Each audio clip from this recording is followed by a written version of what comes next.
Hello everybody, John Greenwood here with a new tutorial. Today I'm going to be teaching you how to give orders in Kriegsspiel, generally speaking. So I'm not going to be giving the sort of technical details of like which channel you should check in Discord. I'm more so conveying how you should write out your orders or verbally deliver them. So I have a situation here on Malta, if you recognize it, and this is the situation during the second sort of turn, 20 minutes into the game, that was underway during my How to Be an Umpire video. So I have Tabletop Simulator open. The sort of visual aspect of this is more so that you guys can follow along on what's happening. And so the first thing that we're going to do is we're going to pretend that we are Red Commander over here, and we're going to pretend that we have full battlefield awareness over here because we're not really interested in the fog of war aspect right now. We're just sort of interested in like how to actually deliver our orders. We're not really worried about fog of war or tactics or anything like that. Okay, so right now our situation is pretty complicated. We've got some guys who look like they're going over here, some guys who look like they're going over here, and we got a pretty solid flank over here. These guys are holding against ours, and these guys are about to be stopped because this artillery can get some enfilade fire off against them. And these guys are basically neutered over here, and they're not really going to do anything. So we have a lot of things to handle over here. The first thing that we need to do is we need to resist the temptation to micromanage by sending our teammate over here a bunch of messages about how he should respond to this situation over here. Our job is not to step on his toes. Our job is over here. Yes, we are the general commander of this battle, but we've already given our plans for the battle. And the plans for the battle were originally to sort of set up like this, artillery in the middle, and then the other brigade like that. And we were gonna just kind of eyeball it like this with the general axis of approach like this, okay? And so that was going to be the general plan of things, and we're just going to try to sort of follow that plan because it's a pretty good plan, all right?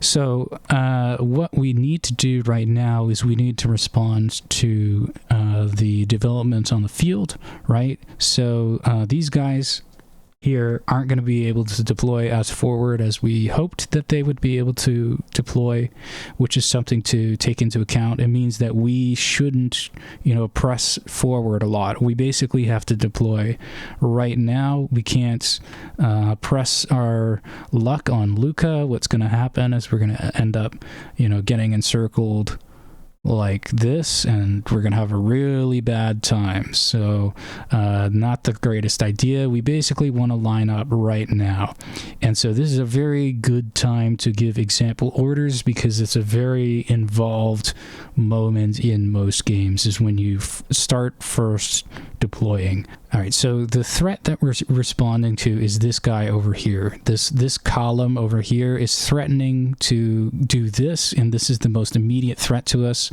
This cavalry is sort of countered by this cavalry and this infantry over here. They can't really do anything either. They're just kind of guarding this artillery, right? So this is the most immediate threat. This over here is a threat, but it's not immediate, and our original plan already responds to it. So it's not too big of a deal. The big deal right now is this, because this was totally unexpected, and we have to adapt our plans. All right, so what we're going to do is now, instead of deploying our guys in a really long line like this as originally planned, we want more of a compressed formation. We want something that looks more like that, right? So that our strength is concentrated on one position. So I think the main ways to respond to this are to have our infantry deploy over here and have our artillery deploy over here, and the artillery can be the main thing that responds to this. We can put all of our artillery sort of in one basket, right? This artillery is going to deploy somewhere over here. So all of our artillery is going to be shooting in this direction, and that should put sufficient pressure on these guys to at least sort of hold position, if not fall back a little bit. We don't actually want to order the artillery first, because the artillery and the umpire are going to be confused about where we're putting the artillery. We need to actually specify where the infantry is going to be, because how a formation kind of lines up is it starts on the right-hand anchor, and then the left sort of follows from the right-hand anchor. And so we want to specify where the right-hand anchor of the infantry is going to be, right? Because our formations are looking like this. And the infantry is going to inform where the artillery are being put. So we actually want to specify where this is first. Basically, how we do this is, first of all, we need to tell both the troops and our umpire sort of the general picture. So my intention is to respond to the threat to our position posed by the enemy brigade at Gudia. We are responding to this. Brigade, deploy for battle. Okay, all right, it's go time. All right. This doesn't really convey any too much essential information for the umpire, but it does sort of situate your mind and sort of mentally prepare you for what's about to be listed, right? So this colon is sort of conveying that this is how we're going to deploy for battle, okay? First, the infantry, right? And we talked about this, because the infantry, the right-hand anchor of the infantry, is going to inform where the artillery is going, because they need to know where the extremity of this formation is if they're going to be deployed to the right of it. Okay, so infantry, proceed to the forest road. Now, this isn't too specific, but on this map, it's pretty clear what the forest road is. This is the only road that's near forest. So that's the road that we're talking about, all right? And then we write anchor, so we're telling the umpire where we're anchoring on the west side of the road, okay, so on the left side of the road, in line with the R on the map. So this R is going to be our right-hand anchor right there. That's where our anchor is, okay? In line with the R on the map, line facing toward Lucca. Okay, so now the umpire knows sort of that our line is on an angle, and it's going to kind of look something like this. We're not sure as the umpire where the line is going to end on the left-hand side, but it's going to go kind of something like this. Obviously, it would end before they step into a ravine. So this is going to be sort of the maximum length of the formation. So what we want kind of is 1, 2, 3 guys like this. And we want 1, 2 guys over here, and we want 1 guy back here to sort of escort these guys on the right-hand side in case this cavalry tries something stupid, or in case they start attacking us over here or something like that. We just want to give them a little bit of protection so that, you know, if this attack does happen, they'll be able to hold long enough for us to swing around and kind of counterattack that way. So we were giving them a little bit of an escort, but aside from that, everybody else is sort of lining up in standard formation. And because they're lining up in standard formation, we don't really need to specify all that much. 2 times battalion in reserve behind the main line. Okay, so we've already told the umpire there's going to be a main line and there's going to be a reserve. All right, and in the reserve there's going to be 2. The reserve is going to be ready in assault column. Right, so we're telling the umpire that we're not in line here, we're in assault column. This is kind of standard formation, but it's good practice to say that your reserve is in line or in column. All right, so 2 are in reserve. So does that mean that there's 4 in front? No, because we're telling them that one of these battalions in assault column to escort artillery. Okay, so we're going to put 3 in assault column. There's going to be a line here, right? Line. So there's 3 guys in a line, 2 behind, and 1 in assault column to escort the artillery. Right flank, probably, just so that we specify a little bit more. So that's what the infantry are doing, and then we're going to say the artillery. Artillery, deploy both batteries in line with the right anchor, of the infantry facing Luca and Gudia. Okay, so there's going to be a line right next to this one, and we want to face Luca and Gudia. So kind of like that. In the middle, and there's a battalion escort placed on the right flank. Okay, so there's a battalion over there, and we know from the other order that it's in assault column. And then we need to tell the umpire where the HQ is going to be, just so that there's no confusion about that. HQ placed with the wagons. We don't need to specify the artillery wagons, because in this situation, there's only one kind of wagons. So we know that the HQ kind of like wants to be in here somewhere. And then we're giving a little bit of a dispatch to our friend on our right over here, this guy over here. And we're telling him, first of all, we're marking dispatch for the umpire, and we've used equal signs to sort of separate these visually as a different sort of thing. These aren't part of our orders. This is the dispatch part, all right? I like to use equal signs. You could use dashes. You could use O or something. I don't know. You could be fancy and do this. Just something to visually distinguish that very quickly for the umpire that this is a new section. And what the umpire can then do is just highlight this and copy and paste it to give it to the other player, right? So we got our 2 line, and this is both who we are sending it to and where we are sending it to. Some umpires ask to do to location from location as well. Personally, I'm okay with this as long as it's very short, and you're not going to do like to Lord Protector, the Honorable blah blah blah. No, keep it short. Red Brigade isn't even his proper designation. We're just saying to the Red Brigade on the road at Karuya over here, all right?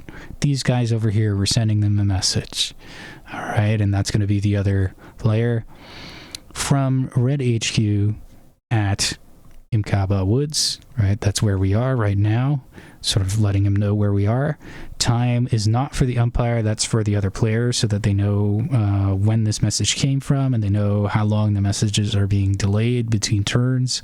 And if they scroll up, like, they'll know what time you sent this message at, and so on.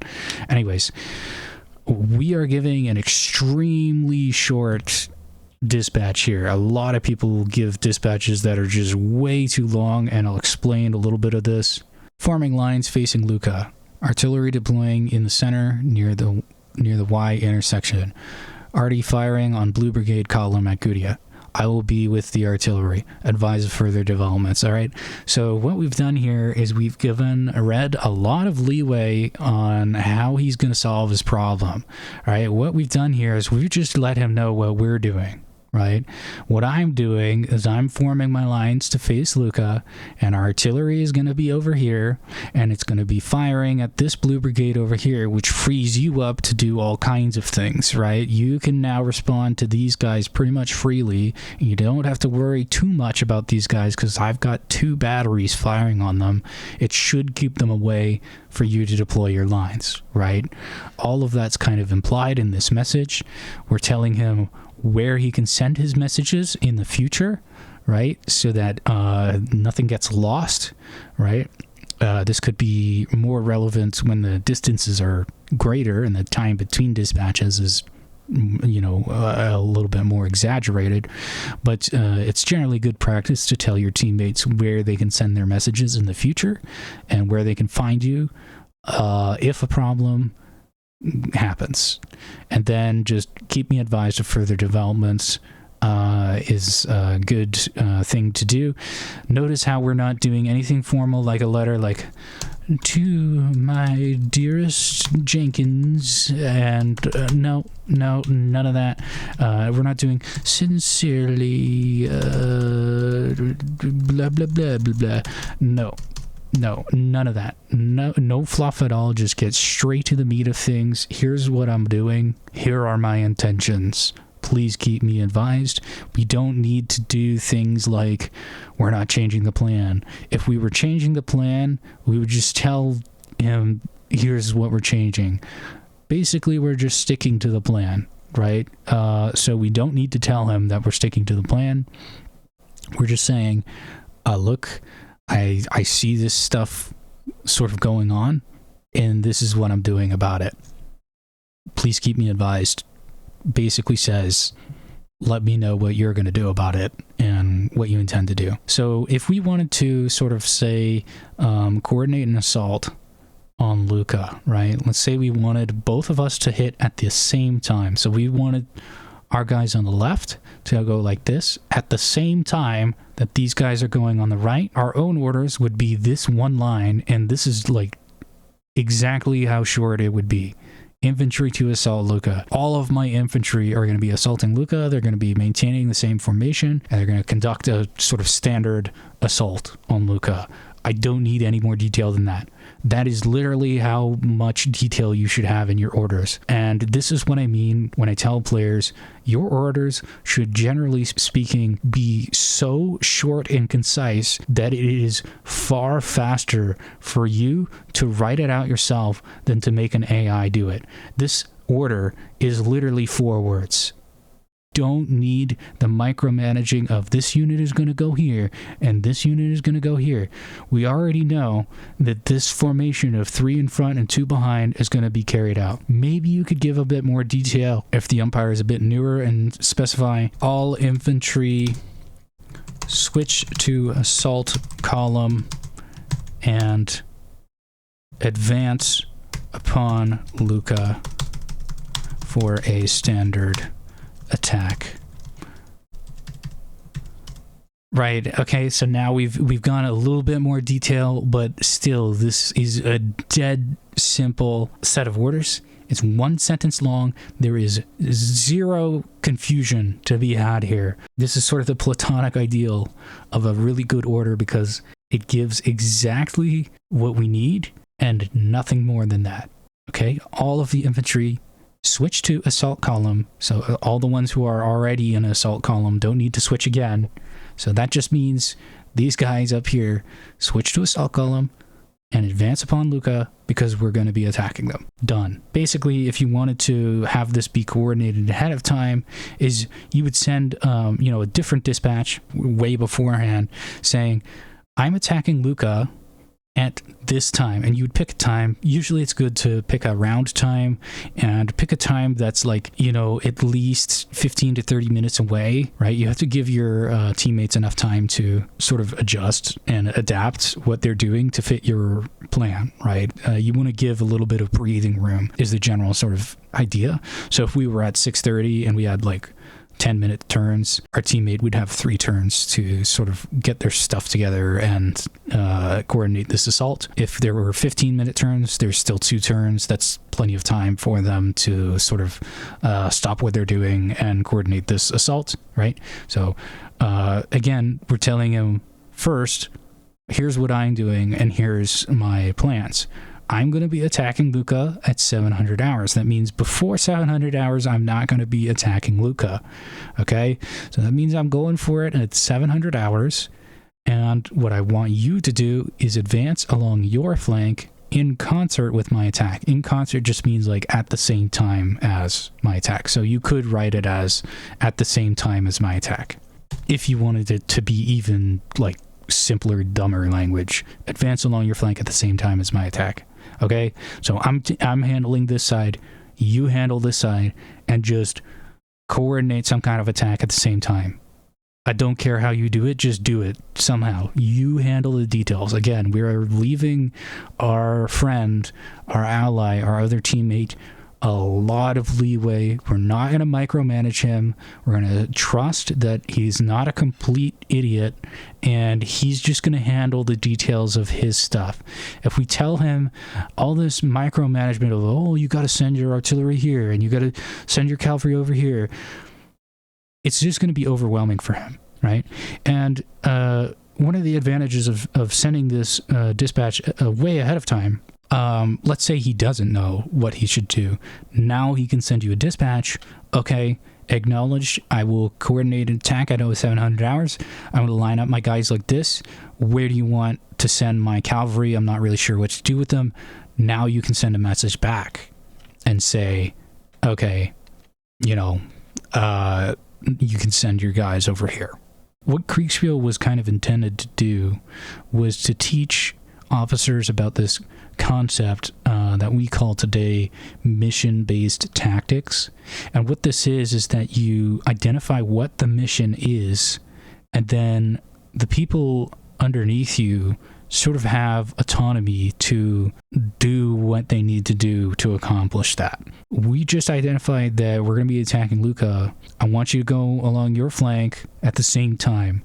Didn't really specify anything else because it's just not in my purview to tell you how to do your job.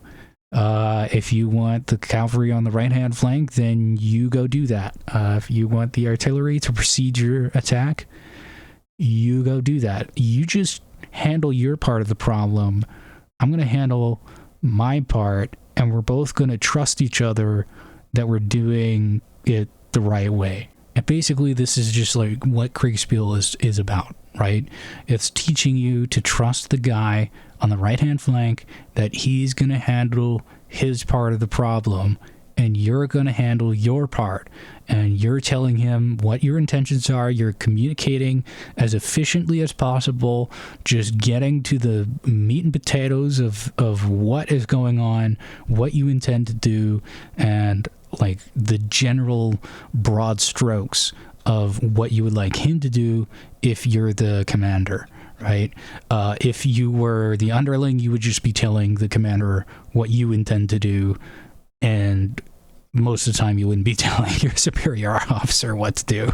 I mean, I'm sure there's edge cases, but yeah, you would just be kind of saying like, okay, I'm going to deploy here now. So just resist the urge to micromanage, right? And I'll show you what this sort of looks like on the umpire end of things, right? So we identified the right flank. Okay, and the skirmishers are going to be forward. It's a line, so he's in line. And then these guys are over here, and we can give them 100 paces. So these guys are going to be over here, and they're going to be in the line like that. And these guys are going to be over here, and they're going to be on the line like that, and then they all have skirmishers. Right, so we'll just put the skirmishers in front, and then we'll measure it. Okay, so there we go. And he said 400 paces, so that's 400 paces, and then this standard interval between echelons is 400 paces. Didn't really specify where, but I assume that they're going to be in the intervals, because that would make sense. And there we go. We didn't have to specify, okay, battalion number 1 on the right, and then battalion number 2, and then 4 and 5 are in the back. No, just say, yeah, there's going to be 2 guys in the back, because the standard formation for a brigade already includes 3 guys in the front. So why convey this unnecessary information, right? And then this guy over here, he was going to be escorting them on the right, right? And then they're all going to look kind of something like this, and he's gonna have to probably be over here. They're gonna spread out, and it's gonna kind of look something like this. I think there's 100 paces between these. Artillery seems pretty safe.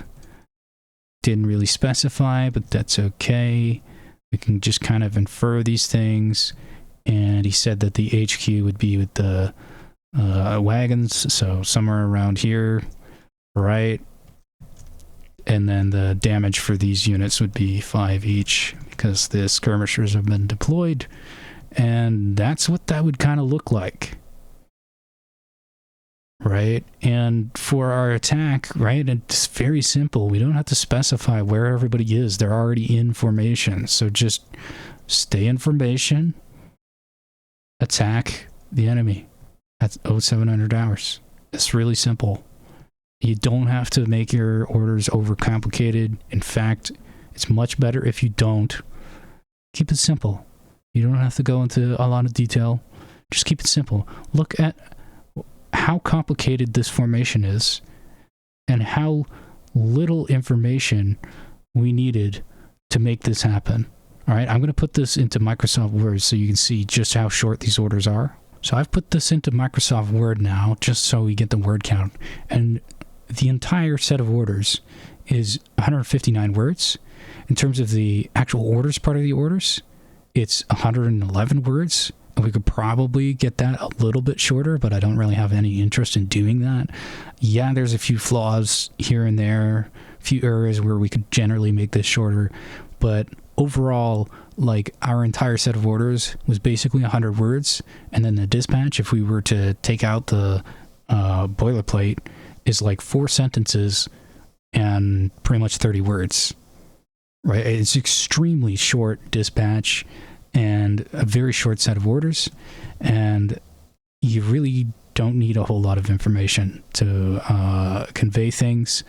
You can keep things sparse, and you can just sort of take into account how the formations actually form up, right? They form up with the right-hand anchor, so, the umpire is going to be looking for where is the right-hand anchor, because, if they know anything about, how troops actually form up, they're going to be thinking in terms of how the troops would actually form up, which means they're going to be thinking about the right-hand flank first. So telling them where that right-hand anchor is going to save the umpire a whole lot of time. And then we didn't have to specify, the left-hand flank of it should be, cut off over here. Well, because, we already know that it's going to be, 3 wide, and that means it's going to be kind of short. And we just let our commanders have a little bit of autonomy. It worked out fine, right? This is perfectly acceptable formation.